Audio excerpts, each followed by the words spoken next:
Welcome to the G5 Hive and our next installment of our Worker Bee series, where we deep dive into the G5 college football landscape with the folks that know the teams the best. For one, you guys on YouTube, please hit that like and subscribe button. If you're listening to us in podcast form, please rate and review. Today, we'll be heading over to the Mountain West Conference to taking a look at the San Jose Spartans, who finished 7-6 in 2024, and they capped off their season with an appearance in the Hawaii Bowl that was pretty entertaining nonetheless. They wrapped up their 2025 spring practice with their spring game on April 26th. We have a special guest joining us today. We've had him on before. You're going to hear him again. He is 24/7 sports publisher. He covers college football and recruiting. He covers Central and Northern California. Plus, he covers Hawaii too. He is Jackson Moore. Jackson can be found at Inside Spartans on X. Welcome to the show, Jackson. Thank you very much for having me. I really appreciate it. Thank you for joining us again to cover another team. And for those who are tuning in for the first time to the G5 Hive, can you tell us a little bit about yourself and how long you've been covering San Jose State football? Yeah, well, if you heard me last time, I've got some pretty deep roots with a rival program at Fresno State, but I've also been covering San Jose State football for quite some time. I've been covering them. This is my 12th season, I believe, coming up. Started covering them in 2014. And so seen a lot of San Jose State football, and it's been a lot more fun the last few years with Brent Brennan really getting things going and Coach Nia Matalolo taking over. And it's been an interesting decade or so. And it's been really excited to see what San Jose State's been able to do and turn around. And recruits I talked to, they have a much different impression of San Jose State now than they did when I started. So it's been a very enjoyable experience. It's really broadened my horizons, and it's made me a very, I would say, unbiased reporter, being able to cover both sides of the Valley rivalry. In fact, I think I've picked wrong when the two teams meet in our predictions the last 3 years in a row. It's the underdog has pulled it off, it seems like, each year. And I'm at all these spring practices and fall practices, and you just never know when those two teams meet up. So it's been a lot of fun. Yeah, we'll talk a little bit schedule later, but I'm pretty sure these two, the Fresno State and San Jose State, meet at the end. It'll make it easier to cover for you, so you just have to go to one spot. Yeah, it's I always enjoy when my teams play each other. It's the less thing to worry about. All right, well, let's move over and talk some football, and let's start with the offense. Last year, I was like, hey, what's triple option? Run and shoot. What is it gonna be? But for those not familiar with the Spartans' offensive style, how would you describe it? Yeah, it's like, I also help cover Hawaii for 24/7 Sports, and I was covering them quite a bit when Nick Rolovich was there and Craig Stutzman, and they created basically the run and shoot 2.0. And it's evolved a little bit since then, but Stutzman made some more stops, and now he's San Jose State's offensive coordinator, and he's running a more polished version of what that was when Hawaii actually made the Mountain West Championship game and brought back that exciting offense that had been dormant for some time. So, and they basically got right off to it this last year at San Jose State. It's a very successful scheme. It's very exotic. I like it a whole lot. It's again, it combines that run and shoot with more run game elements and some RPO, and I think it's a really good mix of things that's very difficult to defend if they have the right players in place to do it. Well, they were fun to watch last season. Let's get to the position where it all starts on offense, and that's quarterback. Between Emmett Brown and Walker Egat, the Spartans played kind of musical chairs at quarterback last season. Sometimes it was drive-to-drive evaluation. Sometimes it was, hey, you're going out there at this point. It's third down, you're going out there. What was going on? So here's where that Hawaii stuff comes in handy as well for me, is those years when Stutzman and Rolovich were at UH, they had Cole McDonald, who was one of the highest statistical quarterbacks in all the Group of Five in that run. And they would just yank him out and put Chevin Cordero in the game for a drive or two whenever they felt like they needed their reliever to come in. So I wasn't terribly stunned when now Stutzman's at San Jose State and they were doing these types of things. It's a little bit of his MO. They feel like if they don't have the energy or the momentum, they're going to go to the next guy to try to create it if they've got one to go to. And that's what they did last year to an extent. I also think a lot of it was strategical. I think they just felt like Emmett Brown, maybe defenses were figuring him out a little bit, or maybe the arm wasn't quite as strong enough as they needed to once defenses were catching up and getting to balls a little faster than they were in the past. So, it's tough because Brown didn't necessarily, have a bad performance to necessarily justify taking him out or changing things up per se. But I just think Stutzman was proactive in what he felt was coming and wanted to be one step ahead of defenses, and felt that Eget's strength with his arm was ultimately what was going to be a little more beneficial. And it's also important to remember just the 2-3 quarterbacks they had last year hadn't played a whole lot on Saturdays, and they competed all the way up until the first game. So there was a lot of competition still going on behind the scenes there too. Well, I talked about that musical chairs, and Emmett Brown's now off to Coastal Carolina, so I assume this is Walker's job heading into 2025. It sure should be. Yeah, he's certainly the leader of this team and the starter, and I think probably based off some of the feedback from last year, maybe they won't be as aggressive, playing a little bit of that relief pitcher style with the next quarterback. But they've got a couple young ones on this roster who could probably give you a drive or two if they need it and bring a different style. So ultimately, this is Eget's team. He should put up big numbers in this offense, and they've got him some receivers he needs to execute it with some guys graduating, the guys graduating from last year. So I'm very excited to see what Eget can do for a full season. And while it's not a 3-man room like it was last year, at times it does feel like the future is bright. And maybe if, knock on wood, something were to happen, so a young guy could come in, and probably it'd be tough to win as many games, but it would probably be just as exciting at times on offense with one of them in there. Well, for those who are not familiar with Eget's game, how would you describe it?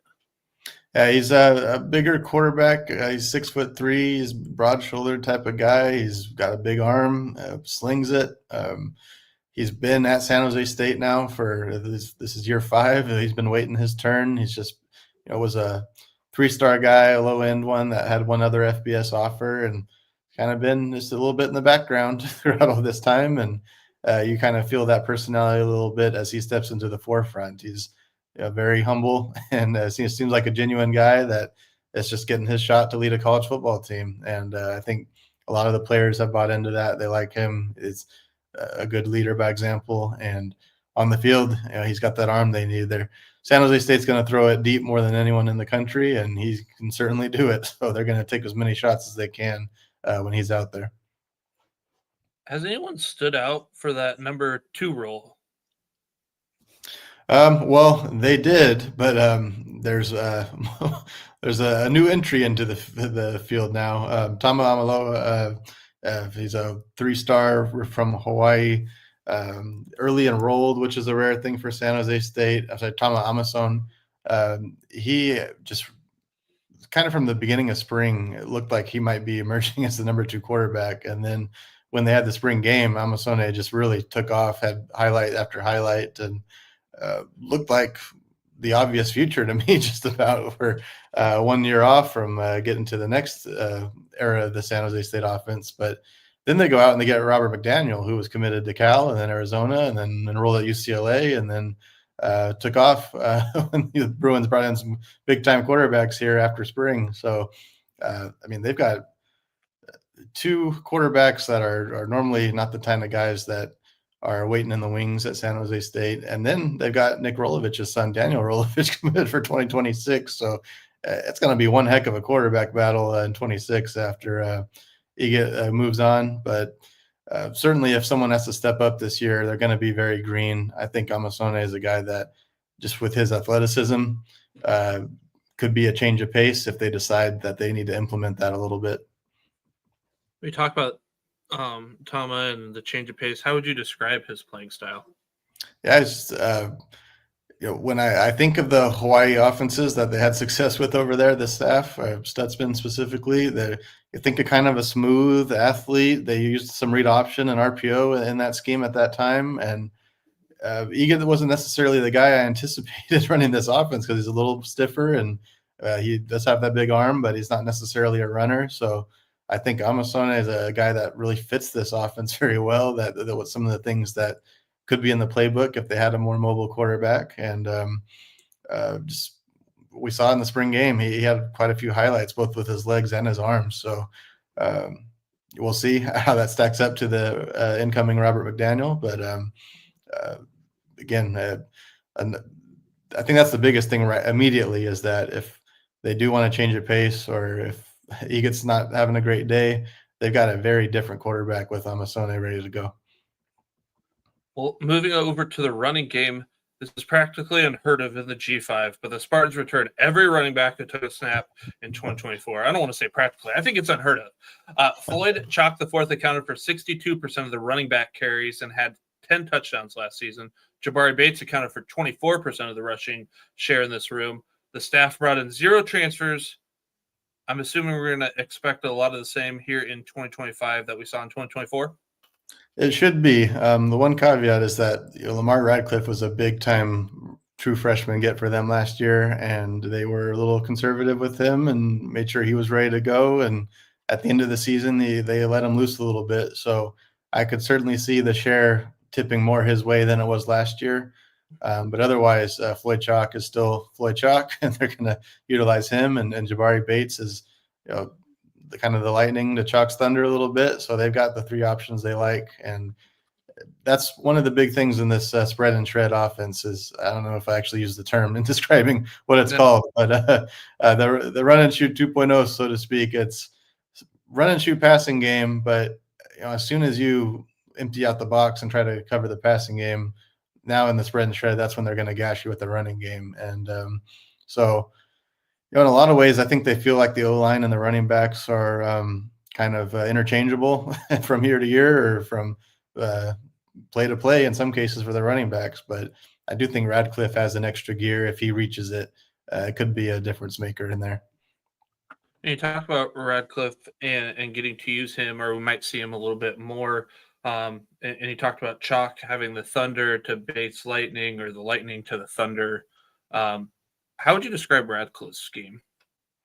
Yeah, he's a big, tall running back. He's not necessarily, your lower the shoulder guy like Chalk maybe is. Chalk's just got these huge biceps, and you see all the work he puts in the weight room. But Radcliffe is just he's like 6'1", 6'2", long, fast, kind of does it all. And he was committed to Utah for a time, had quite a few Power 4 offers, and seemingly fell to San Jose State late in the process, and a big get for the staff. And it's, again, a guy with a very high ceiling. Obviously, you're only going to get so much of that as a true freshman, but if he has the offseason they're hoping for him to have, he could really make a leap here.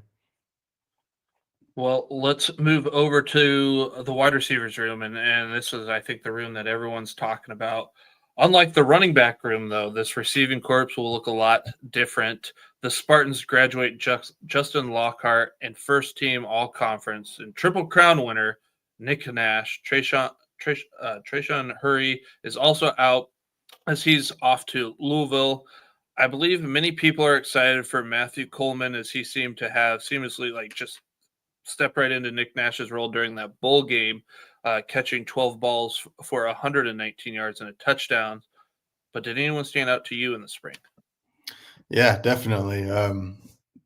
Unfortunately, Trayshawn Hurry was kind of a guy they were expecting. He was number 3 last year behind Nash and Lockhart, and then he comes into the spring ready to go, and then he hits the portal midway through the spring and goes to Louisville. So now they got 3 to replace. But they brought in a good group. There was 4 transfer/JUCO additions in the spring that kind of felt like they refilled and restocked the lineup pretty well.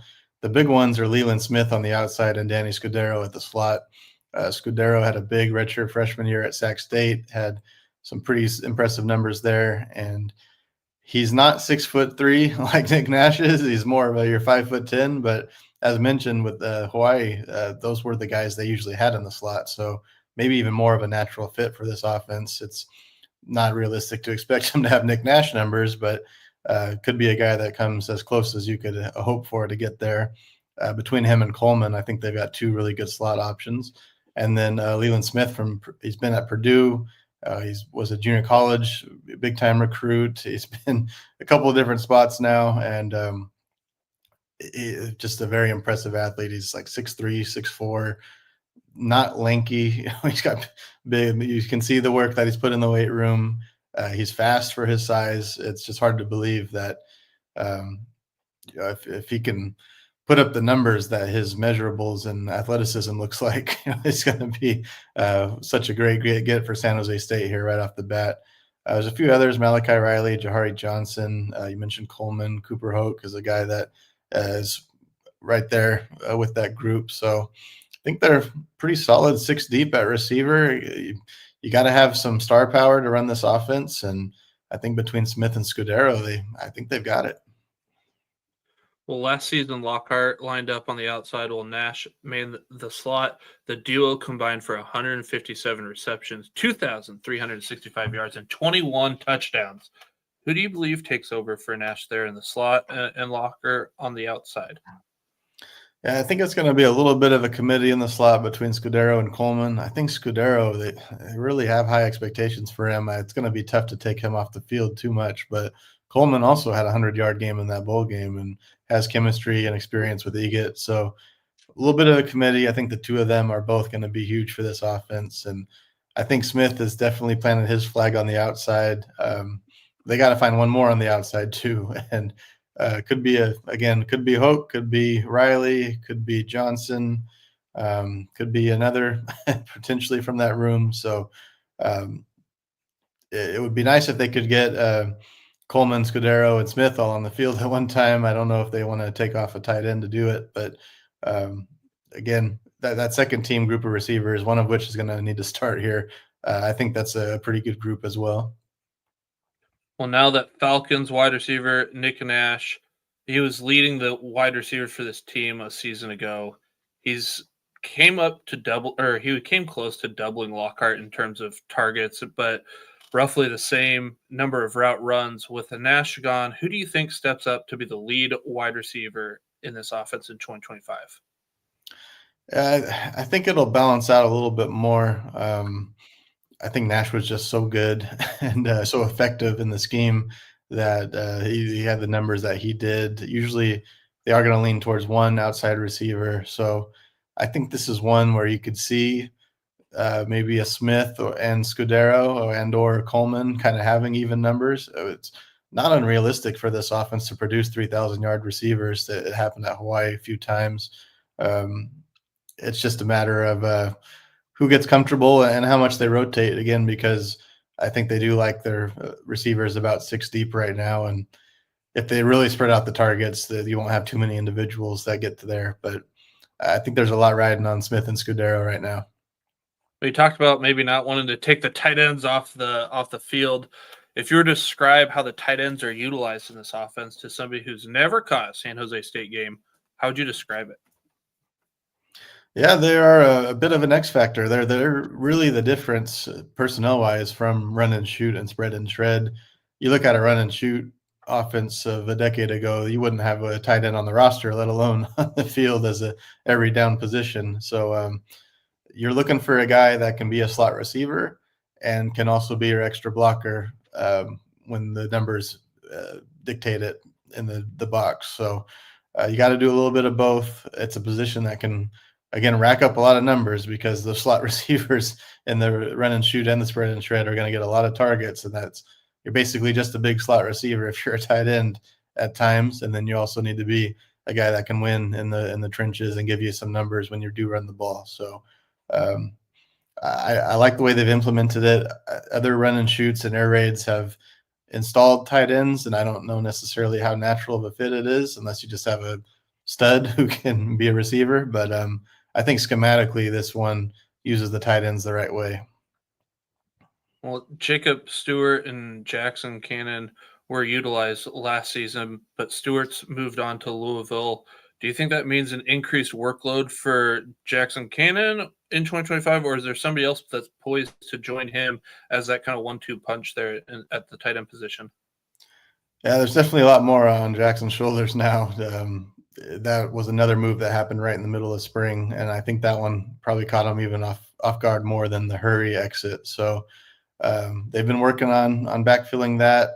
They do have a true freshman coming in, Braden Dixon, who's one of their best recruits in the class, and I think he could potentially play some right off the bat. But the big development since Stewart left is that they added Ryan Boltwood, a transfer from Boston College, who didn't play a whole lot for the Golden Eagles last year, but was a highly rated junior college recruit for them the year before. So he's a guy that could be an instant fit. And it's not a huge tight end room. So the guys that are there that have been next up in line are getting a lot of reps, and they've got size and athleticism too. So, it could be one of these guys that have been a reserve for a while, but when you play the personnel game and you're always looking for someone to come in and make an impact. And I think Boltwood's probably first in line if he lives up to what they're hoping for. Well, the offensive line is going to look to replace left tackle Malik Williams and right guard Merz Talavu in 2025. However, the other 3 starters return to this offensive line. In addition to those 3 returning starters, this room looks to have plenty of depth, on knock on wood, as it returns 7 others who saw snaps last season. What are your expectations for this room heading into the season?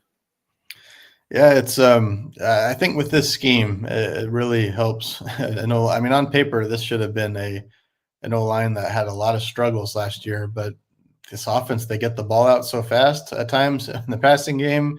They keep defenses off balance with that running attack when they leave the box open. So it's an offense where if you can run the system, you might not necessarily – like you think of a pass-heavy offense and you need a star left tackle. Well, they can kind of get away with it in this scheme to where maybe you don't have the best pass blocking tackle. You're still getting the ball out and keeping defenses off balance there. So I think they anticipate they're going to be able to run what they need to run.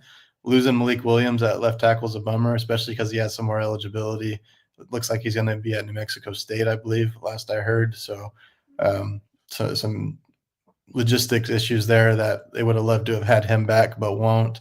And that's obviously a big position. But again, as you mentioned, a lot of guys played snaps. Really, right tackle is probably the only spot where you're going to be breaking someone in. And they do have some pretty promising young talent there. Nate Hale probably leads that group, but it's a couple of redshirt freshmen that could maybe win that job, or they could shuffle things around to get someone more experienced there. So I think they're going to be – there's no reason why they can't be as successful or more so in the trenches than they were last year, which again was the biggest surprise to me. I think it's just the coaching and the scheme really took pressure off of this O-line that most wouldn't have been able to deal with.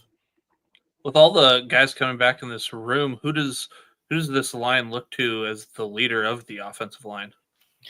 I feel like Soane Namani is the one guy that is just kind of locked in. There's some battles at center and right guard, and even Pasetti Lapuaho at tackle. They can move him left or right, or someone could challenge him there too. So Nomani is kind of a leader by example. Haven't gotten to, it's still been, he just showed up last year and then stepped right into the starting lineup. That was probably the most impressive thing too last year, was so up for grabs at just about any position. And it felt like from day one he stepped in, even though he didn't have the resume that you thought would be a day one starter. So a bit of the guy there, but Joseph Harbert as well, maybe a little more of a vocal leader at center, and missed most of last year with injury and has a chance to kind of establish himself at full speed this year. If you had to pick an offensive player to have a breakout type season in 2025, who you got? I'm going both Leland Smith and Danny Scudero. I think they're both hitting 1,000 yards this season. I think Smith probably is on the field more just because of the competition at the two positions. But those two guys could be your Nash and Lockhart for San Jose State this year. And again, as always, with a situation like that at a group of five school, just fingers crossed, knock on wood, that your stars stay on the field, because last year would have been quite a bit different if Nash went down at some point. And so as long as those two guys are healthy and on the field, this spread and shred, I think, is going to keep on rolling. Well, moving over to the defensive side of the ball, for those not familiar with San Jose State's defensive scheme, how would you describe it? Yeah, it is a 3-4, but it has transformed from year to year. Derek Odom's still the defensive coordinator. He was hired in 2017 when Britt Brennan came and was kept by Coach Niumatalolo, and he's still doing his thing. And a lot of the staff changed underneath him on defense, but they're all guys that have been at San Jose State before or have been with Coach Odom before. So there's been a lot of continuity there. Again, it's a 3-4, but it kind of depends on who they've got and what the opposition is on a given week. They'll go 4 down if they're very strong at the D line. They'll have 2 outside linebackers if they've got them there. They'll swap that out for a nickel back if that's where the defense is strong at. And if they're playing Air Force, they'll really go heavy on the trenches. And if they're playing a passing team, they'll go very light. They're a very strategic defense, I would say, and as long as they have the personnel to be flexible, they're going to be as flexible as they can from week to week. I think they check a lot of boxes with this year's team, and they should have some options. And I think the consensus around the team right now is that they lose a couple of big pieces from last year, but they're deeper and they're more settled in. With the coaching change last year, even though Odom's still here, there was a lot of personnel overhaul. So they feel like year 2, that's a more confident group, and hopefully some key players emerge. Well, let's take a look at this defensive line, and they'll look to fill some losses left by Sonoy Toya in the middle and John Ward off the edge. But look for Quincy Licchio and Nafa Fanga to anchor this line in 2025. The staff also brought in 1 transfer, so I assume it's safe to say the staff kind of likes what they have already in this room. Did anybody stand out to you in the spring? Yeah, the D-line especially, it's just a lot of guys. It's tough to say who's going to start. It's kind of tough to say who's going to be the second team, but you feel like if they're a 3-man front, they've got 9 or 10 guys that are ready to rotate. And again, sometimes it's better to have 3 stars maybe and no one else, but you lose 1 or 2 of those guys in the year and you're in trouble. So they start off with the depth, and hopefully they get the stars along the way.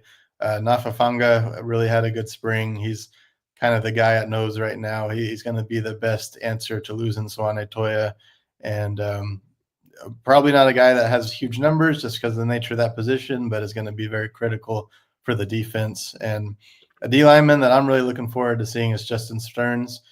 He's been a guy that we've been waiting to break out for the last couple of years. He moved from outside backer to D-line a couple seasons ago, and then had some things going on last year in the offseason, got a late start, and finally, midway through the year, started becoming more of a rotational guy. And I think if with a full year and having everything going on schedule, that he could really be a starter and a key player for this defense. And there's a lot of players are going to go 2 or 3 teams deep with this D-line. Quincy Licchio, again, as mentioned, has been pretty solid for them. Noah Siose is a guy that was a true freshman, like 250 nose last year. So maybe at the end, he's going to be more of a impact player there. So a lot of options here, and I think they're going to be all right. But Swane Toya, it's a big loss. So hopefully they don't feel the impact of that key guy that they're going to be missing. You mentioned Toya. He was really disruptive on the interior, 31 pressures and a team leading 5 sacks last season. Like you said, it's hard to fill that kind of production, especially, from that interior spot. Who do you see making the biggest impact on this defensive line in 2025? Yeah, I do think it's going to be Nafafanga. Again, maybe not statistically, but he's going to be very tough to deal with in the trenches. He's very strong, huge body, and just really commands a lot of attention in the interior that frees everyone else up to do some good things. So they didn't have that 2 years ago when Toya had an injury issue, and that really derailed the Spartans at times. I remember San Jose State played Air Force, and they were in a good spot. And when Swane Toya went out, the game just flipped immediately. So I think Fanga's the guy that really steps in and helps alleviate replacing a guy like that.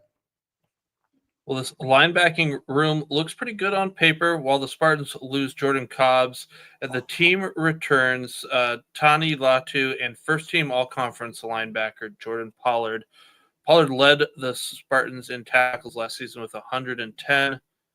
With this defensive style, you kind of get a lot of things that get funneled to the linebackers, or the linebackers really make plays and you really focus on them. What are your expectations for this room in 2025?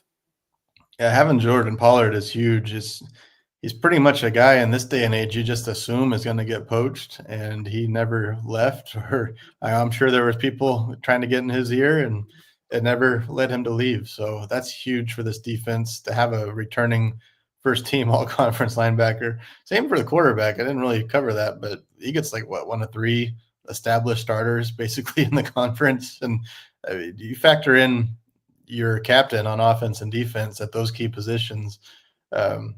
There's still spots to replace for San Jose State, but they've got a really strong core with this team coming back from last year, and I think that's what's given them a lot of confidence. So Pollard's the guy that's going to rack up the tackles and make the plays, and they do need to kind of solidify the second inside backer spot a little bit. Noah McNeil-Franklin was that guy at times, and also had some injuries himself last year. And I think they've got a decent second team lineup. But again, you just want to make sure you got two solid inside backers. Latu is getting an extra year at outside linebacker, so that's a little bit of a nice surprise. He walked on senior day and is going to get this extra season. And I think they've got some flexibility at outside and nickel on the other side. So I think the linebacker spot, again, as long as Pollard's got a nice partner in crime there, or a guy that's, if he, again, knock on wood, the depth is always a big concern for Group of Five schools. You just got to make sure you're prepared to accompany him and potentially replace him if needed throughout the year. And that's where I think the biggest question mark is at linebacker is just the depth at inside. Well, by way of graduation or the portal, we see 4 starters depart from this secondary. Jackson, while safety seems to be solid, you got Isaiah Rivas coming back, Ethan Powell returning. Kind of concerned about the cornerback room as a whole, kind of heading into 2025. Jalen Boehner returns as the cornerback with the most experience. He saw time in 11 games, averaging about 19 snaps per game. Who will this staff look to fill the losses of Dansby and Harvey there at cornerback? Yeah, that on paper it should be on offense and defense. Receivers and cornerbacks are critical areas to replace, and I think at receiver they feel really good about what they've done. I think on defense it's still very much a question mark. They went out and got 2 more transfers, Caleb Presley and Malachi Crawford, after spring. They were both 4-star guys that went to Washington and USC respectively. Haven't played a lot of college ball yet, but could very well be the 2 most talented guys in the Spartans cornerback room potentially. I think Boehner also has certainly a shot to claim a starting job this year. I also think that Runia Norton is a junior college addition that came in the spring and had a good spring. So there's a few others, a few surprises as well that emerged from that cornerback room. So I think you go into August just looking at maybe 5 or 6 guys that are all on an even playing field for the most part, and let them battle it out and see what happens. And again, I think they're in a good spot on the rest of the defense. But if your cornerback play is poor and you're already playing a style of offense on the other side that's going to create shootout games for most times, you can't afford to be weak at the cornerback position. So that's probably the make or break spot on this team right now. Well, let's say the cornerbacks and I guess secondary as a whole performs to expectations or exceeds it.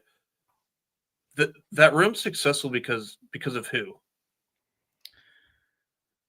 Oh man, well, just having covered the corners, I think the safeties, there's a bit of an X factor there because Jalen Applet-Williams is a guy that missed pretty much all last year with injury, and he's like a team captain, starter type guy for this team right now. So I think the fact that they're very well situated at safety, that could help the situation at cornerback if it doesn't go strong.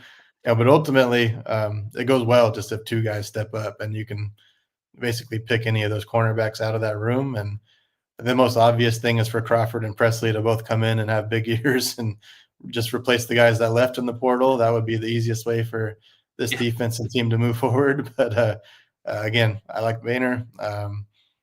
There's Norton again had a good spring. There's some guys that could step in, and they just need to. It doesn't matter if they're 4 stars or walk-ons. If they get 2 cornerbacks playing good ball this year, I think this team is very well rounded and could have a big year. All right, Jackson, if you had to pick a defensive player to have a breakout type season in 2025, who you got? Yeah, I'm going to go with Jalen Apple-Williams just because he has not been on the field much recently, and he was developing before then, and I think he's a key guy for the Spartans in 2025. I also think Justin Stearns, he's probably less of a sure thing, but if he does pan out, that's a guy that's going to make a lot of noise in the Mountain West. Well, we've talked about offense, defense. Let's move over to special teams. How are those units looking? Are there any concerns? Well, they do have to replace their kicker, so that's always a big one. Matthew Brown, it sounded like he was just kind of the fill-in, but he had a good spring game. He had Matthias Brown. I'm sorry. He had like 3 field goals in the spring game, like some deep 40, 50-yarders. All the while, they had just gotten Dennis Lynch from USC to commit as a transfer. So it looked like Lynch was the guy they were going to bring in, but maybe they have a battle there. That's going to be a fun one to watch. That's really the big thing for this team right now is just getting the field goal kicking set up and making sure that they're in good shape there. Well, now that spring's over, which position group or groups do you think is the most concerning heading into the season? Yeah, but just going back to the cornerbacks, I think that's the big one. I look around, I think they did an excellent job at replacing the receivers. I think they're in obviously great shape at quarterback with Egot. I think the O-line, I don't have much concern there with the scheme they run. Make sure they're okay at the tackle positions, but as long as that's not a big issue, this offense shouldn't really take too big of a step back, I don't think, even losing Nash and Lockhart. And then defensively, I think they're in good shape in the front 7 and at safety. So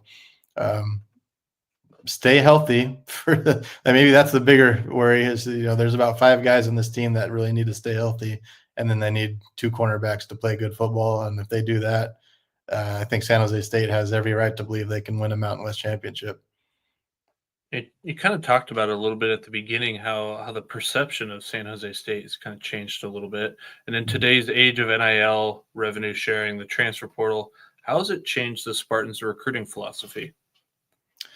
Yeah, Coach Niumatalolo's got a quote. He calls San Jose State the one sauce burrito program. You get your burrito and you can have the red sauce or the green sauce, but you can't have both. That's not in the budget. So they know what they're dealing with, and they recruit guys with that in mind. And I think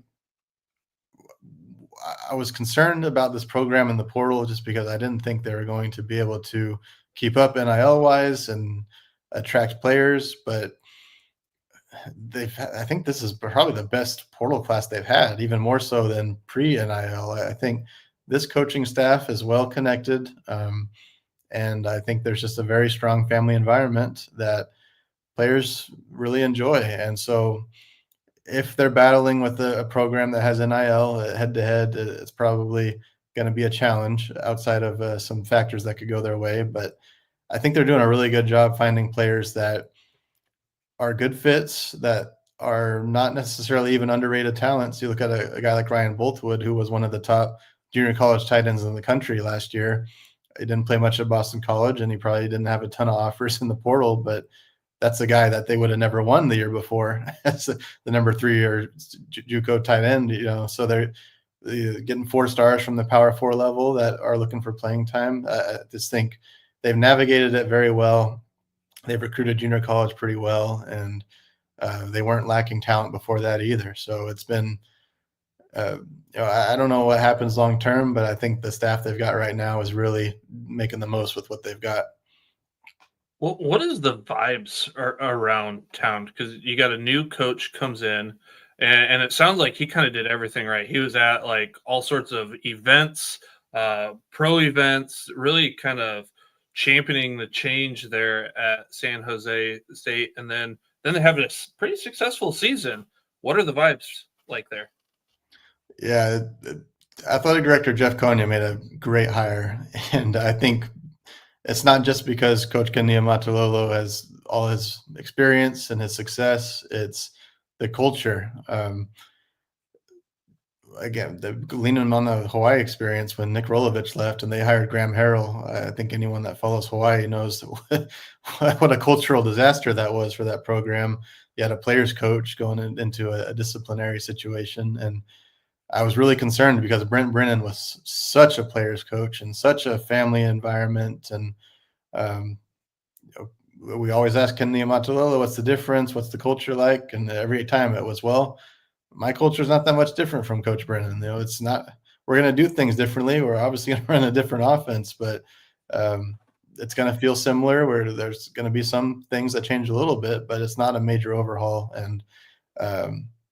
And then from the fan perspective too, you've got a guy that does a lot of the things that Brennan did that worked already, but he's got more wins on his resume. It feels. I think you could make an argument in some areas on the coaching resume that the Spartans upgraded, and obviously there's a reason Brennan's at Arizona and the Amatulolo's at San Jose State, but he's a very experienced coach. But most of all, it's been the behind the scenes, the locker room, the culture. That's why this program exceeded expectations last year. And I don't know if we'll hit on it, but last year they got dealt a tough schedule.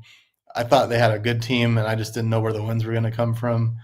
This year they've got a very favorable schedule, so I think it sets up nicely for them to take advantage where they really had to do it the hard way last year.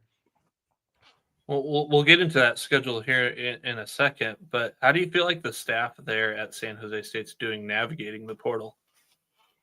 Yeah, I think Coach Stutzman's offense is very attractive for receivers, and that's why they hauled in the ones they did, probably even without a lot of NIL to work with.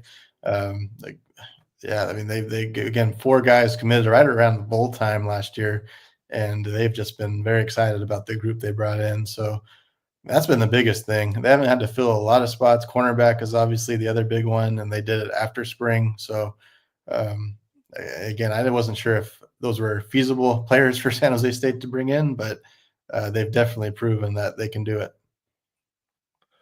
What do you think is the main strength of this team in 2025? That's definitely the passing game. You've got Walker. You get back again in this day and age.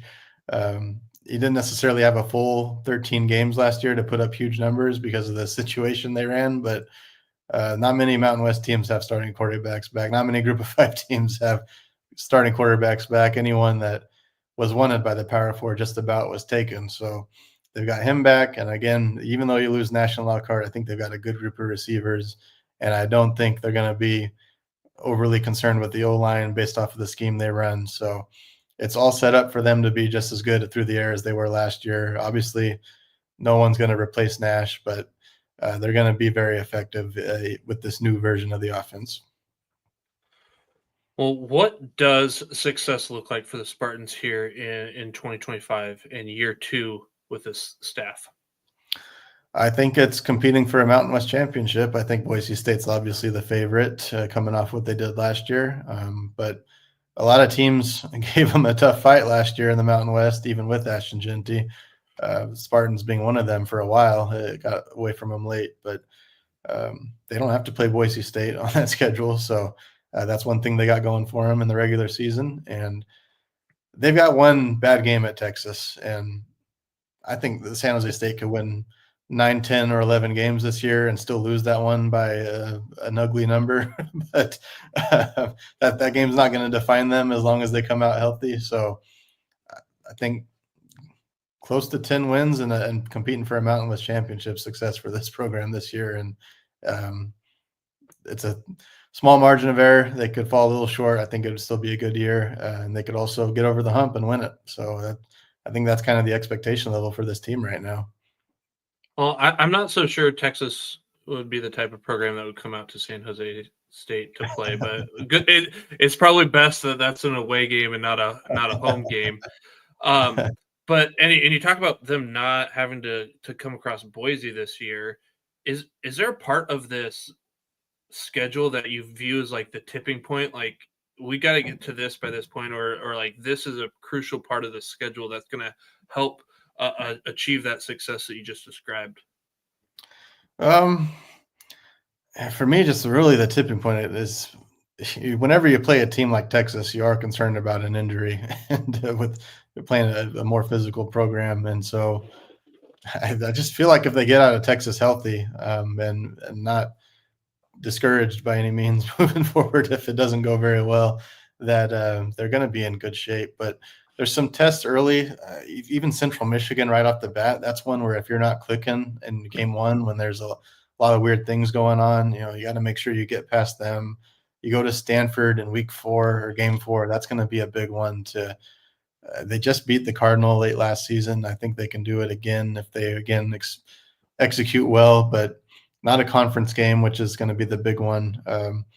And they've got kind of a nice lead in where they get New Mexico, Wyoming, Utah State, Hawaii, some teams that didn't make bowl games last year. Air Force is always a big one. And it doesn't matter what Nevada's record is. They've been a thorn for San Jose State. So I just think the stretch in November is probably what defines this season as far as getting to a Mountain West championship. And each of those games that month is going to be tough. San Diego State and Fresno State to finish, 2 rivalry games. So they got to be healthy and rolling in November. And if they do that, they can get to the finish line. All right. Well, is there anything else that you think that we should know or you'd like to share about this 2025 San Jose Spartans football team? I think the only other thing I'd add was just talking to Coach Niumatalolo. He's been pretty off the cuff as far as his expectations for this season, and he's got a lot of confidence and excitement in this team, and that doesn't – I mean, every coach should, right? But talking to him last year, it was really like, there's a lot of moving pieces here. There's a lot to get done. They said the offense didn't score a touchdown like the first 2 weeks of spring camp. It was last year there was a lot of like – we're not exactly sure if this is going to work, So it did, thankfully, and they did much better than prognostications were putting them at. But again, the conversations this spring compared to last spring, the words night and day get thrown out there a lot. And for a team that won 7 games last year, if they can be night and day better than they were last year, they've got a very high ceiling. And I don't necessarily know if they're so strong that they've got a margin for error to survive an off night or a game where they have some turnovers. They could very easily get tripped up. Injuries, again, as I mentioned. But if everything goes well, they've got – this could be a pretty special season. But it's also a big if. So see how it plays out. All right, Jackson, thank you very much for taking time out of your day to spend with us and share your knowledge. We greatly appreciate it. Absolutely. Thank you very much for having me. I appreciate it. All right. If you're watching us on YouTube, please hit that like and subscribe button. And if you're listening to us in podcast form, please rate and review on Spotify or Apple Podcasts. Thank you all for your support. Until the next time, we are the G55.